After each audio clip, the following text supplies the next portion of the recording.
هل بتحس دايما بحرقان مستمر، غثيان وميل للترجيع بدون سبب، انتفاخ حتى من أقل أكل، إرهاق دايما وصداع، توتر وقلق غير مبرر؟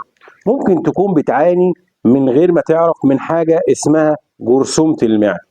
جرثومة المعدة ديت مش مجرد بكتيريا، دي كائن حي ذكي جدا، بيعرف يعيش وسط الحموضة، بيعرف يعيش وسط الوسط الحامضي، بيعرف يتعايش جوه معدتك كويس، يقدر يعيش في جسمك لسنين طويلة، بيقدر يتكيف مع حموضة المعدة. احنا بنقول ان اي حاجة ضارة ممكن حموضة المعدة تقتلها الا جرثومة المعدة.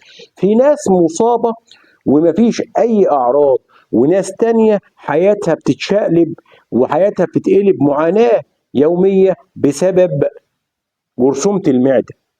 المريض عندنا بيبقى مش عارف ياكل، يقول لك يا دكتور مش عارف اكل، مش مرتاح في نومي، كل التحاليل تمام، تعبان يا دكتور، ادويه كتير وتحسن مؤقت، مفيش تحسن نهائي. الجرثومه مش بس بتاثر على المعده، لكن كمان بتاثر على اعصابك، الحاله النفسيه، بتاثر على امتصاص الفيتامينات، بتاثر على المناعه.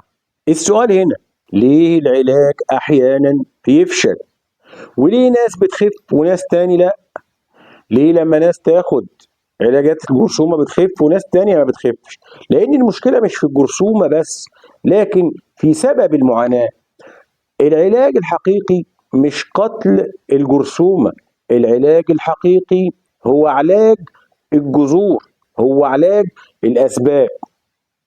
طب هي ايه اسباب الاصابه بتاعه جرثومه المعده؟ بتجيلنا ازاي؟ اسباب بسبب نمط الحياه والبيئه. زي ايه؟ اكل او ميه ملوثه، ادوات مشتركه، قله نظافه، اكل سريع، ضغط وتوتر مستمر يضعف مناعتك، يخلي اي ميكروب يعرف يعيش في جسمك. اسباب داخل الجسم بقى ذات نفسه، ضعف المناعه، نقص فيتامين بي 12، نقص الحديد، نقص فيتامين د، خلل حمض المعده، اضطرابات البكتيريا النافعه، زي ما قلنا عدم التوازن ما بين البكتيريا النافعه والبكتيريا الضاره بيسهل اصابتي باي حاجه. في بقى اسباب بسبب اخطاء في العلاج. اهم سبب علاج غير كامل، خدت كورس جرثومه قبل كده ما كملتوش، مضادات حيويه بالغلط، عدم الالتزام بمده العلاج، عدم اعاده التحاليل، الاعتماد على المسكنات لفتره طويله.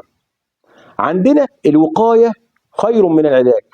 ازاي نقي نفسنا او نحمي نفسنا من جرثومه المعده؟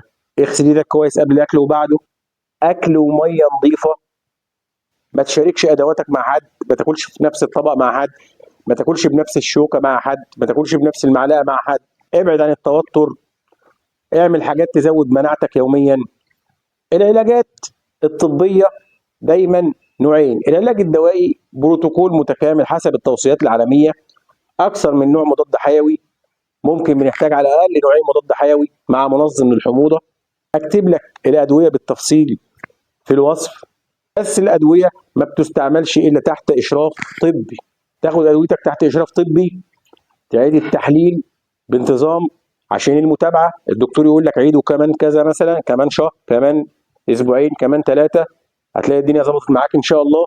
حاجات طبيعيه بقى بتعالج جرثومه المعده، وهي مجرد داعم مش بديل عن العلاج.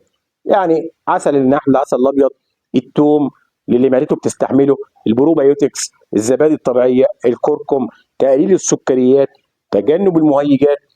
الهدف من الحاجات الطبيعيه هو تهدئه المعده، تقويه المناعه، لمنع رجوع الجرثومه.